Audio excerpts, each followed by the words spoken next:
Viewers medicine tips 78 YouTube চ্যানেলের পক্ষ থেকে আপনাদের জন্য নিয়ে এসেছি আজকে কসপেন ভ্যাজাইনাল ক্যাপসুল।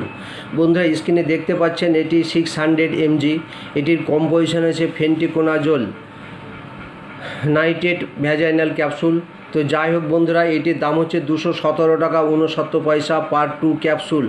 আপনারা দেখতে পাচ্ছেন ওকেন কোম্পানির ম্যানুফ্যাকচার। এটি আপনার দেখতে বলে দিই, এটা দেখতে এইরকম। দেখতে এখন দুটি ক্যাপসুল থাকবে এইভাবে। তো বন্ধুরা, এটি কিভাবে ব্যবহার করবেন সেই তথ্য আপনাদের সামনে একটু তুলে ধরি। তো যাই হোক বন্ধুরা, কসপেন vaginal capsule is an antifungal medicine. It is used to treat infection caused by fungi in adult women. It works by supporting the growth of fungi to relieve the symptoms you may have and clear the infection. This medicine provided relief from pain and itching and reduces discharge.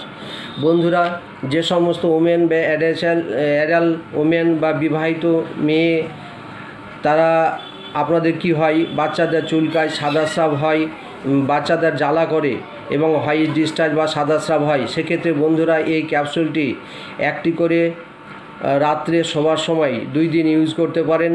Alternative days, আজ একটা ব্যবহার করলেন, একদিন বাদ দিয়ে আবার ব্যবহার করতে পারেন, কিংবা আজকে একটি ব্যবহার করলেন, আবার তার 7 দিন পর আবার একটি রাত্রে শোবার সময় বাচ্চাদের পুশ করে দিতে পারেন।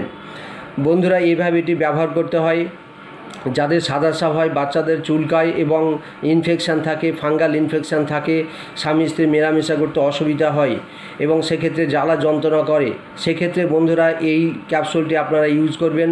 আগের ভিডিওতে আপনাদের দেখিয়েছি ক্যান্ডিড ভি জেল বা ক্যান্ডিড সিএল ক্যাপসুল। বন্ধুরা, জাস্ট এটি একটি উন্নত কম্পোজিশান ফেন্টিকোনাজোল। সেক্ষেত্রে বন্ধুরা এই ক্যাপসুলটি যদি সেইভাবে ব্যবহার করেন, তাহলে কিন্তু আপনাদের সাদা স্রাব বা ফাঙ্গাল ইনফেকশান বাচ্চাদের থেকে কিন্তু অনায়াসেই দূর হয়ে যাবে। তো বন্ধুরা, এইভাবে ব্যবহার করবেন। এটি কোনো মতে খাবেন না, এটি খাওয়ার জন্য নয়, এটি একমাত্র বাচ্চাদের পুশ করার জন্য। তবে তার আগে যদি মনে করেন তো একজন ডাক্তারকে বা গাইনোকোলজিস্ট ডাক্তারকে আপনি চেক আপ করে নিতে পারেন। বন্ধুরা, আজকের ভিডিও এই পর্যন্তই। ভালো লাগলে লাইক, শেয়ার, সাবস্ক্রাইব করে দেবেন। ধন্যবাদ, ভালো থাকবেন।